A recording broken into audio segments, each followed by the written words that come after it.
Let's see this question. A 50-gram block is attached to a vertical spring whose stiffness constant is 4 Newton per meter. The block is released at the position where the spring is unextended. What is the maximum extension of the spring in meter? Round of two decimal places. Basically ये integer type का question है, तभी इसमें round of करने के लिए बोल रहा है कि इंटीजर टाइप क्वेश्चन है, डेसिमल में हमें 2 डेसिमल पॉइंट तक उसको राउंड ऑफ करके रखना है। तो क्वेश्चन में बोल कौन सा कंसेप्ट यूज करेंगे। अब देखो यहाँ पे अगर एक ब्लॉक को स्प्रिंग से कनेक्ट करके हमने वहां से रिलीज किया है जहां पे उस पे स्प्रिंग अपने नेचुरल लेंथ में थी, तो हम बेसिकली ऑब्वियस है कि हम कौन सा कंसेप्ट यूज करने वाले हैं, स्प्रिंग ब्लॉक सिस्टम यूज करने वाले। स्प्रिंग ब्लॉक सिस्टम का जो हम एम्पलीट्यूड निकालने का कंसेप्ट सीखते हैं कि कैसे उसमें मैक्सिमम एम्पलीट्यूड निकालते हैं, वही कंसेप्ट हम यूज करने वाले हैं। तो हम क्या यूज करेंगे, स्प्रिंग ब्लॉक सिस्टम का कंसेप्ट यूज करेंगे, स्प्रिंग ब्लॉक सिस्टम, राइट। अब देखो इस पर्टिकुलर क्वेश्चन में क्या बोला जा रहा है, यहां पे कोई हमने क्या किया, एक स्प्रिंग लिया, उसमें अगर हमने यहाँ पे क्या किया, ये अगर स्प्रिंग यहाँ पे अपने कहाँ पे है, ये नेचुरल लेंथ पे है, तो हमने एक ब्लॉक को यहाँ पे हैंग कर दिया, फिर रिलीज कर दिया। तो ब्लॉक तो यहाँ से जो है अपने वेट की वजह से नीचे आएगा, क्योंकि यहाँ पे नेचुरल लेंथ में स्प्रिंग तो कोई फोर्स लगाएगा नहीं। जैसे ही आप ब्लॉक को अटैच करोगे, ब्लॉक क्या आएगा, नीचे की तरफ आएगा।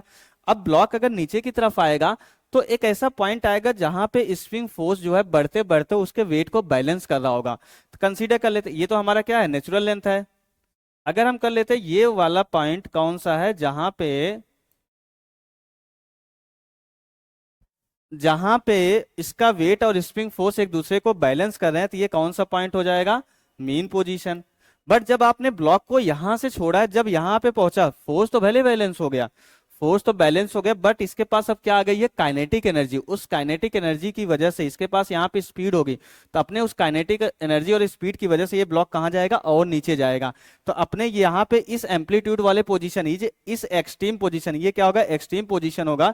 यहाँ से ये मीन पोजीशन पे आया और फिर उसके बाद फिर से यहाँ जो है निगेटिव एक्सट्रीम पोजीशन पे जाएगा। तो ये हमारा फिर से, ये भी हमारा एक एक्सट्रीम पोजीशन होगा, एक्सट्रीम पॉइंट, या तो एक्सट्रीम पोजीशन हम बोल सकते हैं।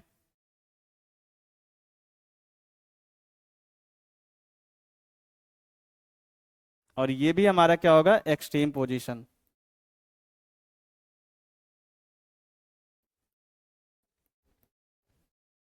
अब देखो ये तो हमारा क्या होगा, ये तो हमारा एम्पलीट्यूड के बराबर होगा, और यहाँ पे जो इसका वेट लग रहा होगा वो स्प्रिंग फोर्स से, यहाँ पे जो स्प्रिंग फोर्स लग रहा होगा उससे बैलेंस कर रहा होगा, और यहाँ पे स्प्रिंग फोर्स किसके बराबर लगेगा, के ए के बराबर।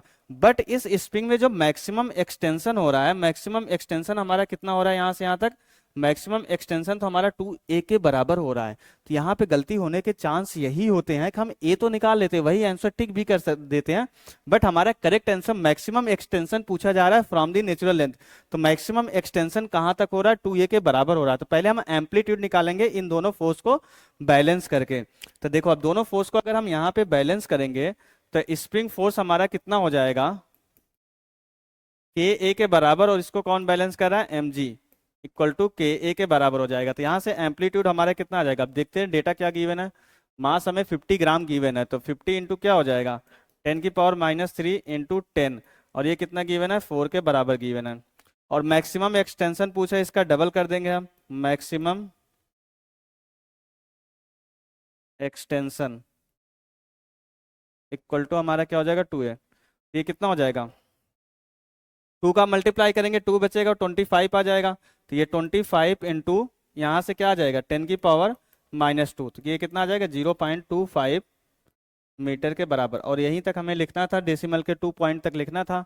तो कितना आ जाएगा आंसर, करेक्ट आंसर हमारा 0.25। तो सारा डेटा हमें किस में गिवन, हमने सारा डेटा एसआई यूनिट में रखा है, तो हमारा ये भी क्या आएगा, मीटर में आ जाएगा, राइट। एक्सटेंशन हमें मीटर में ही देना था, 0.25 मीटर हमारा मैक्सिमम एक्सटेंशन हो जाएगा from the natural length spring में, राइट। तो ये करेक्ट आंसर होगा।